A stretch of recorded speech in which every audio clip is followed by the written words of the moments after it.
बच्चों बच्चों आज हम फिज़िक्स क्लास 10th के लिए नेक्स्ट पार्ट स्टार्ट कर रहे हैं। मैग्नेटिज्म चैप्टर हमारा चल रहा था। मैग्नेटिज्म में हमने last topic Maxwell's cork screw rule complete कर लिया था। तो आज हम फिज़िक्स का पार्ट 4 स्टार्ट करेंगे। ठीक है, तो आज का हमारा टॉपिक है, first topic, right hand thumb rule. आपने अगर पिछला लेक्चर प्रॉपरली स्टडी किया हो तो आपने देखा होगा कि हमने लास्ट में मैक्सवेल कॉर्क स्क्रू रूल को एक्सप्लेन किया था, जो कि क्या चीज़ एक्सप्लेन कर रहा था? Direction of magnetic field lines. अब हम दोबारा से वही एक रूल स्टडी कर रहे हैं जो कि मैग्नेटिक फील्ड लाइंस की डायरेक्शन को शो करेगा। तो ये किस तरह से एक्सप्लेन होगा? तो सिंपल सी चीज़ है, पहले हम डायग्राम के अकॉर्डिंग समझ लेते हैं कि डायग्राम किस तरह से बनेगा इसका। सपोज दैट ये एक सर्किट है जिसमें आपकी एक की कनेक्टेड है यहाँ पर, फिर एक बैटरी, और ये सर्किट जो आपका जा रहा है वो कार्डबोर्ड में से होता हुआ इस तरह से निकल जाएगा। ये कार्डबोर्ड में यहाँ पर एक होल है और इसके आसपास इस तरह से टुकड़े पड़े हैं जो कि बिखरे हुए हैं, पहले ही बताया था मैंने आपको। और ये आपका माइनस, ये प्लस, यहाँ आपका ये की है क्लोज्ड। डायरेक्शन ऑफ करंट कुछ इस तरह से जा रही है, यानी कि इस डायरेक्शन में। तो आपने अगर फाइंड आउट करना है the direction of magnetic field lines, तो क्या करना है आपको? थंब को इस तरह से शेप में रखना है। थंब को, ये आपका जो थंब है वो कुछ इस तरह से इस शेप में आएगा, इस डायरेक्शन में, मतलब। ठीक है, देन उसके बाद जो आपकी अदर फिंगर हैं वो कुछ इस तरह से बाइंड हो जाएंगी। ठीक है, दूसरी जो फिंगर है वो इस तरह से बाइंड अप हो जाएंगी और ये शो करेंगी आपकी कि ये जो डायरेक्शन है फिंगर्स की, ठीक है ना, ये जो डायरेक्शन है ये बताएगी कि मैग्नेटिक फील्ड लाइंस की डायरेक्शन इस तरह से सर्कुलर शेप में इस तरह से है, यानी कि सर्कुलर शेप में कुछ इस तरह से। ठीक है, इसको हम अगर प्रैक्टिकल वे में देखें तो हमें अपना राइट हैंड को लेना है और राइट हैंड को कुछ इस तरह से प्लेस कर रहे हैं हम, इस तरह से। ठीक है, ये इस तरह से है यहाँ पर। ठीक है, इस तरह से प्लेस किया गया है। डायरेक्शन ऑफ थंब हम शो कर रहे हैं करंट की डायरेक्शन से, और ये जो हमारी बाइंड अप है फिंगर्स, ये फिंगर्स शो कर रही हैं, आपका जो दूसरा हाथ है ये शो कर रहा है आपका ये बाइंड अप फिंगर्स, कि ये जो फिंगर्स है सारी की सारी आपकी, ये बता रही हैं कि direction of magnetic field lines कहाँ पर है। ठीक है, इस तरह से करना है इसको हमें। तरह से आप इसको शो कर सकते हैं direction of magnetic field lines. अब देखो होता क्या है कि हम अगर डायरेक्शन, करंट की डायरेक्शन चेंज करते हैं तब हमें थंब की डायरेक्शन भी चेंज करनी होगी। अब ये अपवर्ड डाउनवर्ड डायरेक्शन में आ जाएगा, यानी कि आपका जो थंब है वो कुछ इस तरह से नीचे की तरफ आ जाएगा। ठीक है, तब ये डायरेक्शन फिर चेंज हो जाएगी। अब इस कंडीशन में क्या होगा, जब आपने करंट की डायरेक्शन चेंज की तो direction of magnetic field lines भी चेंज हो जाएगी। देखो फिर कुछ इस तरह से आएगी। सिंपल है, यानी कि अब आपकी जो डायरेक्शन है वो क्लॉकवाइज चलने लगेगी। पहले क्या चल रही थी? एंटी क्लॉकवाइज चल रही थी, अब क्लॉकवाइज हो जाएगी। तो ये सिंपल सा राइट हैंड थंब रूल है जो शो करता है मैग्नेटिक फील्ड लाइंस की डायरेक्शन को। चलिए नेक्स्ट टॉपिक देखते हैं। Magnetic field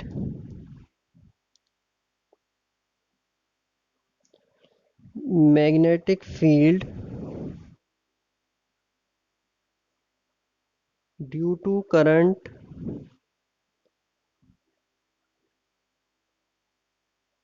carrying circular coil. एक सर्कुलर कॉइल है जिसमें करंट कैरी है, यानी कि करंट फ्लो हो रहा है, उसकी वजह से जो मैग्नेटिक फील्ड डेवलप हुआ उसके रिगार्डिंग स्टडी करने, उसके रिगार्डिंग ये एक्सपेरिमेंट है। ठीक है, तो चलिए इसका डायग्राम ड्रॉ कर लेते हैं। देखिए इसका डायग्राम कुछ इस तरह से बनेगा, एक बार हम डायग्राम समझ लेते हैं। ये जो आपका बड़ा सा आपको ब्रैकेट दिख रहा है रेक्टेंगल, ये है आपका कार्डबोर्ड जिसमें यहाँ पर हमने होल किए हुए हैं, जिस होल से हम एक वायर लिया हुआ है हमने, जिसे हमने रिंग के फॉर्म में कन्वर्ट कर लिया है, और ये वायर यहाँ से जाता हुआ इधर से कनेक्टेड है यहाँ एक की, बैटरी और रियोस्टेट के साथ, इस तरह से। ठीक है, अब जब हम करंट को फ्लो कराते हैं तो एक चीज़ और है, यहाँ हमने वो बिखेर दिए हैं आयरन के छोटे छोटे टुकड़े। अब जब हम करंट फ्लो कराते हैं अच्छी खासे अमाउंट में, तब क्या होता है कि ये जो आपकी दिख रही है लाइंस, करंट फ्लो हो रहा है इस डायरेक्शन में, तो क्या हुआ, मैग्नेटिक फील्ड लाइंस जनरेट हो जाती हैं यहाँ पर, इस कॉर्नर पर या फिर इस पॉइंट पर पी पर जनरेट होंगी लाइंस, जिनकी डायरेक्शन देखो यहाँ से शो हो रही है, ये इधर जा रही हैं इस तरह से, कुछ इस तरह से, और ऐसे ही ये डायरेक्शन ये जा रही हैं ऊपर। ठीक है। अब नेक्स्ट है, जब ये करंट यहाँ से आती हुई इधर जा रही है, तब डायरेक्शन यहाँ कुछ और होगी। ठीक है। क्योंकि ये क्या फ़र्क है यहाँ पर, एक जब स्ट्रॉन्ग करंट पास करती है कॉइल से, तब क्या होता है, आयरन फिलिंग्स जो होती हैं वो अरेंज हो जाती हैं इस तरह से कि एक सर्कुलर शेप बन रहा है। ठीक है। तो अब जो P और Q दो पॉइंटों पर डायमेंशन बन रही हैं हमारी, अलग अलग डायरेक्शन, तो यहाँ पर डायरेक्शन अलग है, यहाँ अलग है डायरेक्शन। क्यों? क्योंकि यहाँ से आपकी करंट आ रही है और यहाँ पर आपकी करंट यहाँ से जा रही है। ठीक है। और दूसरी चीज़ यहाँ पर क्या हो रही है आपकी, कि ये जो आपकी लाइंस हैं, वो जैसे जैसे दूर होती जा रही हैं इस पॉइंट से, वैसे वैसे एट लास्ट जाने पर ये हल्की हल्की पैरेलल हो जाएंगी, ये शो करेंगी मैग्नेटिक फील्ड लाइंस को। सिंपल है। तो कुछ इस तरह से इसका एक्सप्लेनेशन है। ये आपका कार्डबोर्ड, ये आपकी एक वायर है जिसे रिंग फॉर्म में कन्वर्ट करके कार्डबोर्ड में से एंटर किया गया और बैटरी की और रियोस्टेट से कनेक्ट कर दिया गया। ठीक है। जब हमने करंट को फ्लो कराया, तो एक पॉइंट पी पर जो जितने भी आयरन के पार्ट फैले हुए थे वो अरेंज हो गए इस तरह से कि वो मैग्नेटिक फील्ड लाइंस की डायरेक्शन शो कर रहे थे। ऐसे ही यहाँ पर अरेंज हो गए। ठीक है। तो ये है आपका सिंपल सा एक्सप्लेनेशन कि अगर कोई सर्कुलर कॉइल करंट को कैरी करता है, तब उसका मैग्नेटिक फील्ड किस तरह से शो होगा, लाइंस किस तरह से शो होंगी। ठीक है। तो अब देख लेते हैं हम, जो मैग्नेटिक फील्ड लाइंस हमारी बन रही हैं, वो मैग्नेटिक फील्ड लाइंस की प्रॉपर्टी क्या है या फिर पैटर्न किस तरह से बनेगा। चलिए नेक्स्ट देखते हैं, pattern of magnetic line of force.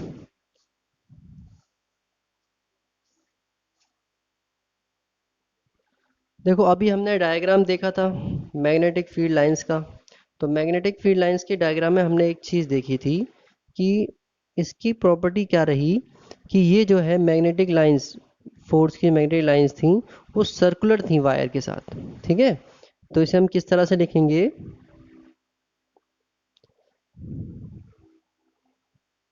The magnetic lines are nearly circular near the wire. आपने देखा था जब वायर इस तरह से जा रहा था यहाँ पर, तो हमारी लाइंस किस तरह से थी, सर्कुलर शेप में थी। वही चीज़ यहाँ डिस्क्राइब कर रहे हैं। सेकंड पॉइंट क्या कहता है ये, कि within the space enclose by the wire line of force are in the same direction. क्या कह रहे हैं, within the space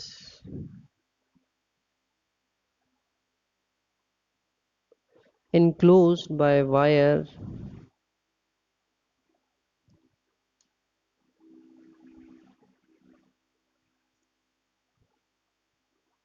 line of force are in same direction। Within the space enclose by wire, जितना space wire से घिरा हुआ है, line of force are in same direction, direction उनकी सेम रहेगी। यहाँ पर देखो, ये जो वायर है आपका, ठीक है, ये वायर का स्पेस से आसपास का जितना भी स्पेस था, अभी हमने देखा था क्या है इसमें, कि जो वायर आपकी लाइंस हैं वो एक ही डायरेक्शन में रहेंगी। ये कहना चाह रहा है यहाँ पर। अगली चीज इसमें क्या आ रही है, थर्ड पॉइंट क्या रहेगा इसका, near the centre of coil,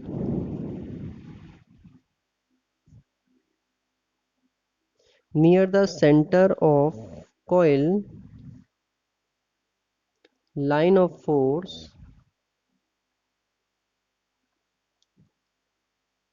are nearly parallel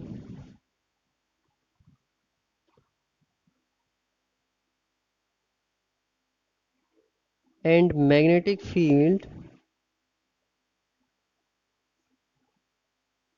may be assumed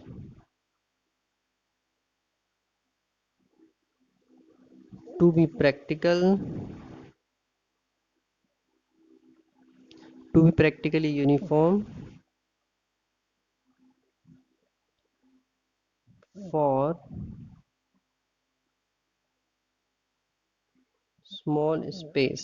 देखो, near the centre of coil, अगर आप कॉइल के सेंटर की बात करें, जैसे कि अभी हमने एक बनाया था ये इस तरह से डायग्राम, तो ये कुछ इस तरह का सेंटर होगा। Line of force are nearly parallel and, देखो ये जो हमने बताया था, पहले डायग्राम चेक करिएगा, ये बताया था कि कुछ इस तरह से लाइन जा रही थी। तो जितना लाइन आपकी इस तरह से बढ़ती चली जाएगी, बढ़ती चली जाएगी, यहाँ आते आते ये पैरेलल होने लगेगी लाइंस। ठीक है, यही कहना चाह रहे हैं कि जितना सेंटर के करीब होगी इस कॉइल के, उतनी ही लाइन पैरेलल हो जाएगी। And magnetic field may be assume to be practically uniform for small space, छोटे से स्पेस के लिए मैग्नेटिक फील्ड क्या रहेगा, यूनिफॉर्म रहेगा, यानी कि एक जैसा रहेगा। तो ये कुछ डिस्क्रिप्शन था मैग्नेटिक फील्ड लाइंस का। अब हम देखते हैं कि जब इस तरह से किसी कॉइल के अंदर आप करंट फ्लो कराते हैं, तो उसमें मैग्नेटिक फील्ड को अगर चेक करना है तो कैसे करेंगे। चलिए नेक्स्ट, इसी का टॉपिक है, ये अलग नहीं है, इसी में टॉपिक चल रहा है, magnitude of magnetic field. Magnitude of magnetic field, कितना मैग्नीट्यूड होगा जो उस मैग्नेटिक फील्ड का जो इस तरह के कॉइल से जनरेट हुआ। तो हम जानते हैं कि ये जो मैग्नीट्यूड है वो किस पर डिपेंड करता है, हम पहले ये समझ लेते हैं। पहली चीज़ है कि जो आपका ये आपका मैग्नेटिक फील्ड है वो डायरेक्टली प्रोपोर्शनल है किसके, फ्लोइंग करंट आई के। दूसरा हम कहते हैं कि जो आपका मैग्नेटिक फील्ड है वो इन्वर्सली प्रोपोर्शनल है उसके रेडियस के, कि जितनी रेडियस थी सर्कुलर वायर की। तो अगर हम इन दोनों को कंबाइन कर दें तो कुछ इस तरह से B is equal to I upon sorry proportional to I upon r. अब यहाँ पर हम अगर प्रोपोर्शनलिटी के साइन हटाना चाहते हैं तो एक हम क्या अप्लाई करेंगे यहाँ पर, आपका कांस्टेंट, कांस्टेंट अप्लाई करना होता है। तो कांस्टेंट के लिए आप क्या करेंगे, B is equal to mu naught I upon 2r, ये आपका फाइनल फॉर्मूला होगा। ठीक है, अब आते हैं नेक्स्ट इस बात पर कि अगर देखिए ये जो फॉर्मूला है वो किसके लिए चलेगा कि आपने एक ही सर्कुलर लिया है कॉइल, एक ही कॉइल तो था यहाँ पर, ऐसा तो है नहीं हमने यहाँ पर कई सारे इस तरह से कॉइल ले लिए हो, एक ही कॉइल था, तब एक कॉइल के लिए आप इस फॉर्मूले को ले सकते हो। बट अगर यहाँ पर सर्कुलर वायर के कई सारे कॉइल मिल जाए हमको, तो ये क्या हो गया, एन टाइम हो जाएगा। अगर मान लें एन टाइम हो गया, तो इसको हम किस तरह से लिखेंगे, नंबर ऑफ कॉइल नोट कर लीजिए पहले, number of coil is equal to N, number of coil N हो गया। तो बी यानी कि magnetic field mu naught into N into I upon 2r, ये आपका फाइनल फॉर्मूला हो जाएगा। ठीक है, इस तरह से आप चेक कर सकते हैं कि अगर किसी कॉइल की काउंटिंग ज़्यादा है, किसी में कॉइल की काउंटिंग ज़्यादा है, तो आप यहाँ एन की जगह पर प्लेस कर देंगे और फाइंड आउट कर लेंगे कितना मैग्नीट्यूड है मैग्नेटिक फील्ड का। ठीक है, चलिए नेक्स्ट टॉपिक देखते हैं कि ये टॉपिक आपका थोड़ा सा, सिर्फ टॉपिक नहीं कहेंगे इसको हम, ये सिर्फ एक एक्सप्लेनेशन है छोटा सा कि how can you find out that, कि अगर आपकी करंट फ्लो कर रही है किसी कॉइल में तो ये नॉर्थ पोल है या साउथ पोल है, तो ये कैसे फाइंड आउट करेंगे आप। देखिए सपोज दैट एक कॉइल है जिसमें करंट का फ्लो कुछ इस तरह से जा रहा है, ये एक कॉइल है, तो करंट का flow according to this coil कुछ इस तरह से है, यहाँ से एग्जिट और री एंट्री, यानी कि करंट इस तरह से जा रही है और फिर इस तरह से वापस आ रही है। इस कंडीशन में आप क्या करोगे, इसे मैच करा देंगे, तो इसका मतलब ये हुआ कि जब करंट आपकी एंटी क्लॉकवाइज फ्लो करेगी, करंट आपकी जब एंटी क्लॉकवाइज फ्लो करेगी, तब आपकी जो करंट की जो कॉइल है, कॉइल क्या शो करेगी, नॉर्थ पोल की तरह बिहेव करेगी। ठीक है, तो हम इसको लिखना चाहें तो ऐसे लिख सकते हैं, when current flow in coil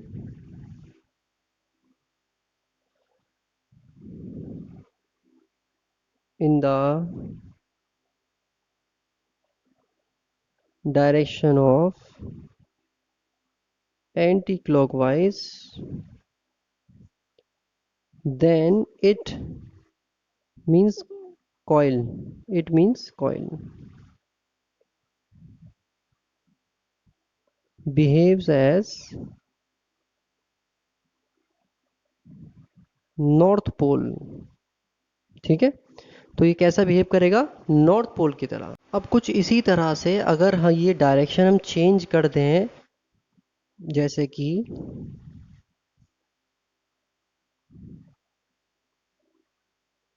इसकी डायरेक्शन हमने चेंज कर दी अब, ठीक है, तो ये क्लियर शो हो रहा है आपकी डायरेक्शन क्या है, क्लॉकवाइज डायरेक्शन है।